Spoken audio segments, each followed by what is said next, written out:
Good afternoon guys, welcome back to the channel. Welcome back to my holiday with the missus. So if you don't hear from me next week, then it hasn't gone down well. But today what I want to do, we're out here at Amphittoro Golf Course in Gran Canaria even.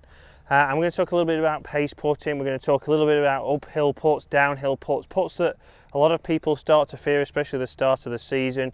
You're not used to the greens.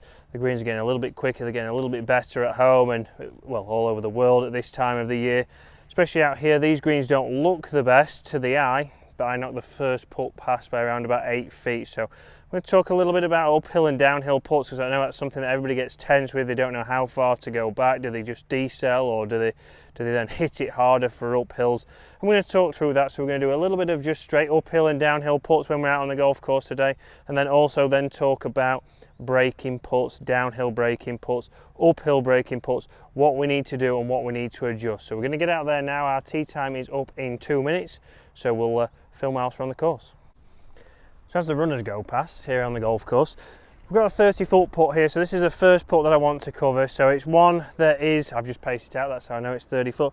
But uphill, a little bit of swing on this putt, and this is one that I see a lot of people go, all I'm looking at now is over and past the pin, where it then goes downhill and it moves away from the flag. So you start to get tense, start to get worried, well, I don't want to go too long because that'll run off the green. And this is what we want to do. We want to think about, right, it's playing 30 feet, it's playing uphill, so we've got to think, right, how much is that playing? Is that playing as 35 feet or closer to that? I would say so. I don't think it's quite playing 40 feet. This is where you need to know, and comment below guys, what do you practice when you're practicing your pace putting? Are you the guy, as we all are, Dave Harrison, who throws the ball onto the green, knocks it around with your Mars bar and your milkshake, Mars bar and your coffee? Or are you somebody who goes out there and hits to certain holes, hits one to 10, hits one to 20, hits one to 30? Here very much so, we need to think about what kind of swing length we are having. So a lot of people on this one think, well, it's not quite 40, so I'll do a longer stroke and then I'll slow down, and then what we see gets halfway, or we catch it fast, or we duff that and it doesn't get anywhere near. The second person is somebody who goes, okay, I'll just go a little bit faster on the way through.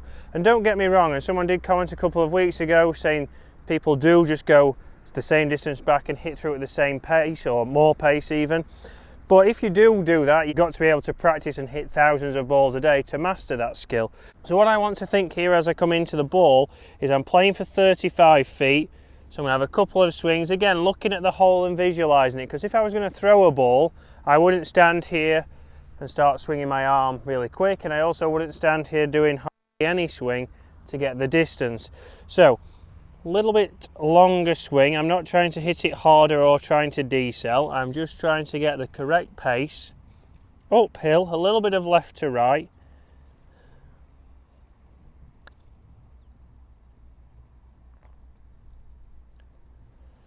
And a good roll there, and that's finished at 3 feet. From 30 feet, we've got a 10% dispersion. Again, don't get me wrong, I would like to be 3 feet past, but that's inside tour average. Their percentage from here, it does range from 3 foot short to 3 foot long. So don't be too hard on yourself. That's a good point. It's not run away too much. I could have given it a little bit more, and when I say I've given it a little bit more, that's more backswing, not trying to hit it harder. So there we go guys, on the uphill putt, if it's pretty straight, what you want to think is how much further is it than what it is. So if it's 30 feet, is it playing 35? And then make a motion to that. Don't try and hit it harder, and don't slow down into the ball. 11th hole here at Amphittoro. I've finally found a downhill putt. I've hit my ball to here on the par 3, and it's downhill. So 40 feet I would say downhill, and we're going to now treat it the opposite to what we did on the previous putt. 40 feet, like I say, we're going to play this more closer to 30 feet. So what I'm going to do is my 30-foot swing. And again, when we talk about tempo guys, if I'm going to make motions here, this would be my 10-foot motion, and then this would be my 20-foot motion, and then this would be my 30-foot motion. So you see the tempo and everything stays the same. All I'm doing is giving that a little bit more backswing, so there'll be more speed in the club head. As a result, I can get the distance from there. If we're somebody who goes short and through at 7 miles an hour, and the next time short and through at 5, we're not going to be able to judge exactly how far that goes. Again, this hole, like the previous hole, runs off behind the flag, so I want to be positive here. but give myself 10%, so 4 feet either side, and we should be able to know that around the hole it's not going to break as much. As long as we're down there within 4 feet, we're going to have a good chance that the putt's not going to move as much, and we should back ourselves from there much better.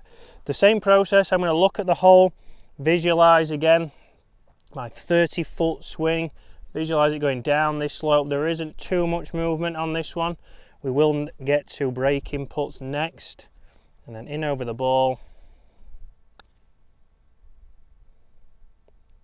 Get that ball rolling.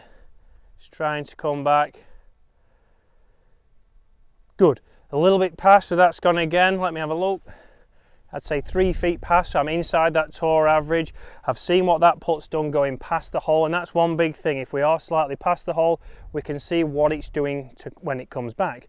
But then we still need to take our time, line that ball up and make sure that we give it another double check with the reed and then get in there. So downhill, think about it, shorten that swing length, but keep your tempo. Don't try and change, don't try and decelerate. That will just make you not start the ball on line, maybe catch it heavy, leave it short, and then still have a tricky downhill putt. So let's move on now and let's have a look at breaking putts, downhill or uphill. Now we're on the 16th here at Amfitoro. It has taken me this long to find and hit the ball into a downhill big breaking putt. So here we've got a real big swinger, downhill, the green runs away from us, and we have to start to think about pace. And this is the one where people start to get very tentative.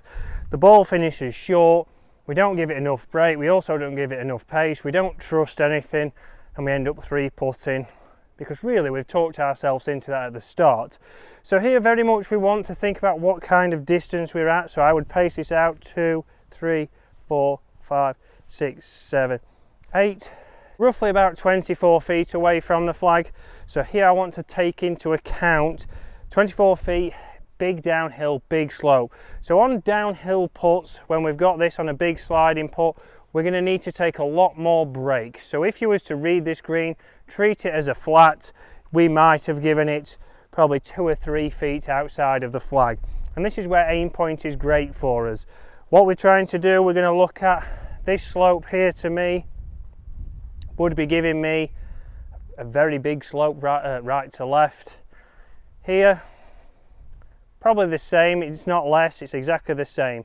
So back to the ball, my read with aim point will give me all the way out here.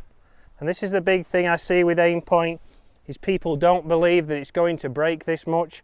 But from there, even with that read, I'm now going to take a little bit more and then be able to judge the pace. So I'm going to aim 2 feet more.